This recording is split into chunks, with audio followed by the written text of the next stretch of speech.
എല്ലാ ഭാഗത്തെ നീയല്ലേ പറഞ്ഞേ 25 days ചാലഞ്ച് ഡയറ്റ് എന്തല്ലോ തള്ളീനല്ലോ. ഡയറ്റ് ബിരിയാണി അടിച്ച് ചാമ്പേണ്ട പരിപാടിയാ. ബിരിയാണി കഴിച്ചുകൊണ്ട് നമുക്ക് വെയിറ്റ് കുറയ്ക്കാൻ പറ്റും. അതെങ്ങനെയാന്ന് ഞാൻ കാണിച്ചുതരാം. അതെങ്ങനെയാ? ആദ്യം നമ്മൾ എന്ത് ചെയ്യും, നമുക്ക് വേണ്ട റൈസ് കുറച്ചിടും. ഓക്കെ, ഓവർ റൈസ് കഴിക്കുന്നതാണ് പ്രശ്നം.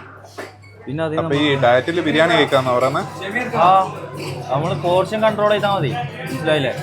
അതായത് നമ്മളെ പ്രോട്ടീന് ഒരു 2 പീസ് ചിക്കനാണല്ലോ, അതെടുക്കുക. എന്നിട്ട് നമുക്ക് വേണ്ട റൈസ് എടുക്കാം.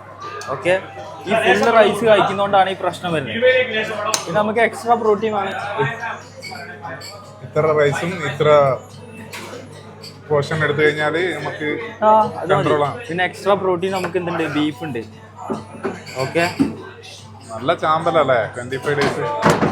നമ്മൾ ഫുഡ് നമുക്ക് ഇഷ്ടപ്പെട്ട ഫുഡ് കഴിച്ചിട്ട് വേണം വെയിറ്റ് കുറയ്ക്കാൻ. അല്ലാണ്ട് ഈ ആൾക്കാർ വിചാരിക്കുന്ന പോലെ എന്താണ് പൊഴിഞ്ഞ ചിക്കനും പൊഴിഞ്ഞ മുട്ടയും മാത്രം കഴിക്കേണ്ട ആവശ്യമൊന്നുമില്ല, മനസ്സിലല്ലേ? നമുക്ക് വേണ്ട ഇഷ്ടപ്പെട്ട ഫുഡ് കഴിച്ചുകൊണ്ട് നമുക്ക് വെയിറ്റ് കുറയ്ക്കാൻ പറ്റും. ഓക്കെ, അപ്പോൾ അത്രേ ഉള്ളൂ. ബൈ.